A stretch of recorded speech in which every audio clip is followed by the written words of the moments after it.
From 4 News Now, with live updates throughout the day, breaking news as it happens, and weather every 10 minutes. This is KXLY Plus. Good morning. For 4 News Now, I'm Rob King. An exciting conversation about to happen in just a moment. I'll be speaking with a NASA planetary scientist about the return of Osiris-REx after a 7-year, over 3 billion mile journey with a sample from an asteroid coming back to Earth this weekend. To explain it much better than I can, let's bring in Mr. Noah Petro. Noah, how are you? I'm fantastic. I'm excited, and I can't wait for Sunday. These are like career milestones, I would assume, for someone working at NASA. Yeah, I have friends, colleagues who have worked on this mission for, almost 2 decades now. And, they are obviously super excited, and I am excited for them. And I'm excited for the scientists who will, get to understand and use these samples that Osiris-REx is bringing back to help unlock the secrets of the solar system. So when we set out I say we because NASA is federal, so it feels like we're all kind of part of it. No, this is a huge day for NASA, for the country, and really for the world, because these samples become part of the global collection of our solar system. Absolutely. So the Osiris-REx project, why did we want to land on an asteroid?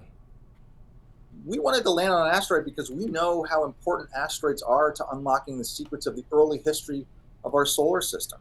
Osiris-REx was picked, many decades ago now, and at the time, we fundamentally did not understand how asteroids reflect the history of the solar system, particularly the very, very earliest history of the solar system, 4.5+ billion years ago. And so what we wanted to do is go get a sample, bring it back to Earth so it could be studied in laboratories in the Earth, but protect it.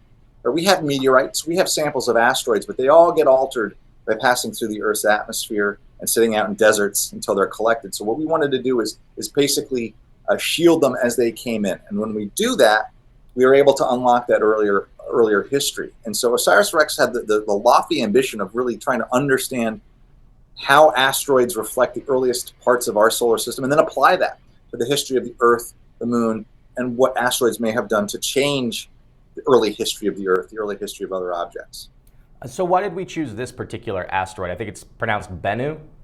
It's pronounced Bennu. So for one, Bennu is an asteroid that passes close to Earth, and so as a possible target for understanding. Close is relative, though, I would assume. Exactly. Well, close relative, but also, what do asteroids that can pass next to Earth look like?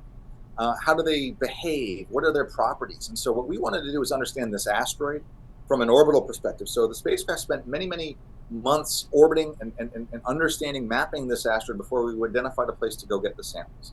Now that we're about to bring those samples back to Earth, we can actually connect the observations we made of the asteroid while we were there to what we learned from the analyses that happen in laboratories across the planet. And so Osiris-REx is multiple missions in one. It's a mapping mission, it's a sample return mission, and of course the spacecraft will go on to study a second asteroid, Apophysis, in several years as well. So from this one mission, we get 3 or 4 missions worth of understanding of our place in the solar system.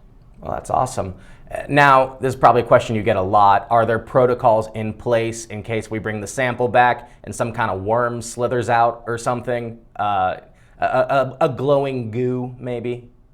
We don't expect there to be anything remotely biologic in these samples, but we do have, we want to protect these samples from contamination from Earth.